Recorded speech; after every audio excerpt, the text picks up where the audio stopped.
Voilà, bonsoir tout le monde, bonsoir à vos rangs et titres. Je me nomme Ousmane Sok, je suis le coordonnateur donc, du collectif pour la défense des intérêts de la commune de Tivaouane Peulh Niaga, communément appelé Aar Sunu Moomel. Alors, peut-être revenir sur aujourd'hui, c'est ce qui nous réunit. Voilà, donc nous sommes là devant vous, non pas comme des charges, mais juste comme des citoyens lambda. C'est juste l'objectif de ce point de presse est de dénoncer un découpage qui serait en réalité politique, parce qu'en réalité, notre maire, en collaboration avec le maire de Keur Massar Nord, donc, nous parle il y a de cela 3 mois, l'idée d'un découpage qui non seulement ne figure sur aucun document, mais en réalité, nous, on parle de politique. Parce qu'en clair, le décret 2021, donc du 688 du 28 mai 2021, c'est les limites des communes entre les territoires dans les départements de Keur Massar, Pikine et de Rufisque. Et dans ce décret, on a précisé que la commune de Tivaouane Peulh Niaga garde l'ensemble de ses quartiers et villages. Et donc, si on voit notre maire et son homologue, le maire de Keur Massar Nord, nous dit le contraire de ce qui a été dit dans le décret, nous pouvons voir cela comme un fait politique. Raison pour laquelle nous lançons à l'opinion nationale et internationale que nous étions bien lancés sur la lancée de saisir a priori les autorités compétentes dans ce domaine, dont le sous-préfet de Sangalkam et le préfet de Rufisque. Mais nous sommes vraiment déçus de leur réponse,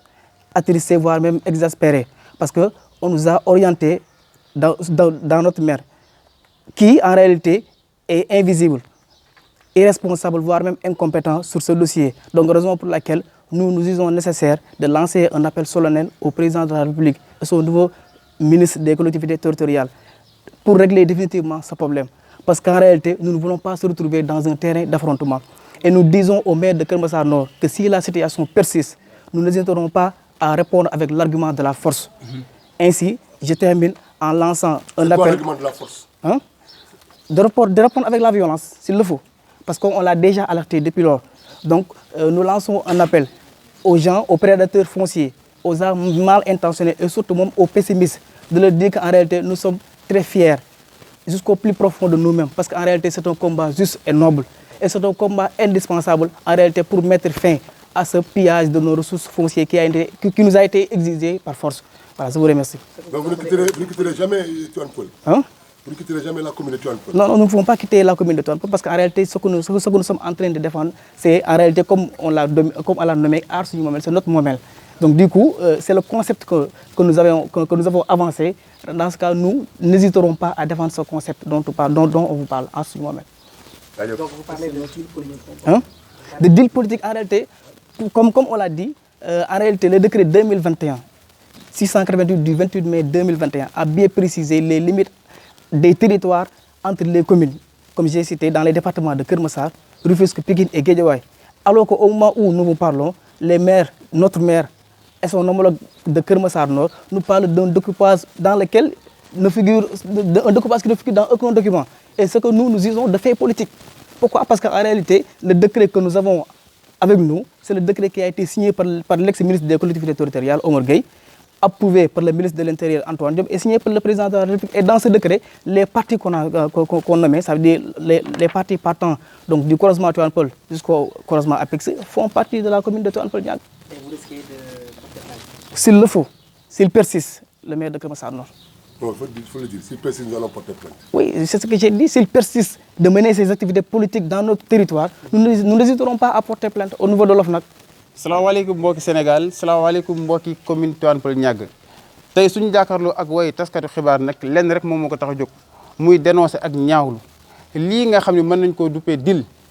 entre maire Keur Massar Nord ak suñu maire Momar Sokhna Diop ñoom fi ñu teg seen deal nag lenn la benn décret bu fi génnoon en 2021 mu le décret numéro 2021 688 du 28 mai 2021 décret boobu mi ngi génn ginnaaw bi ñu defee Keur Massar en département ñëpp xam nañu bu ñu defee Keur Massar en département bépp commune bu nekk ci biir département bi ak bépp commune bu ko wër mën naa nekk dina am ay réajustement sur le plan territorial te ñun commune Tivaouane Peulh Niaga loolu daf ñu concerné maintenant nag ba ñoo jël benn décision ci laal commune bu mu mënti doon gouvernement bi dina joxe la nga xam ne ce qu'on appelle un avis conseil municipal boobu pour mu addu ci avis bi ñu indi woon fii nag ci Tivaouane Peulh benn avis la woon mooy yéen waa commune Tivaouane Peulh Niaga est-ce que d'accord ngeen ñu yokkal leen Niakrop ak Niakrop extension ci seen commune vote bi leen woon ñëpp doona voté à l'unanimité oui tey buñ xëyee ba 2022 ñu yéen Tivaouane Peulh Niague yokkal na leen dëgg la waaye wàññi na leen benn parti boo xam ne ci yéen la bokkoon loolu daf ñuy jaaxal trop ndax bi décret bi génnee muy le décret boobu ñu cité bi décret bi génnee ñàkk bi nga xam ne ak ñàkk extension dañu ko boole suñu commune gouvernement bi dafay yónnee ay ndaw képp ku fa amoon carte d'identité seen carte d'identité ñu changé ko ndax commune Jaxaay moo fa nekkoon ñu defal leen commune Tivaouane Peulh Niague loolu fa nekkoon élection yi weesu muy ñaar élection yi fi jàll yëpp ñoom seen vote ñu ngi ko comptabiliser ci votu commune bu Tivaouane Peulh Niague parti bi nga xam ne mooy diggante tool Abdoulaye Wade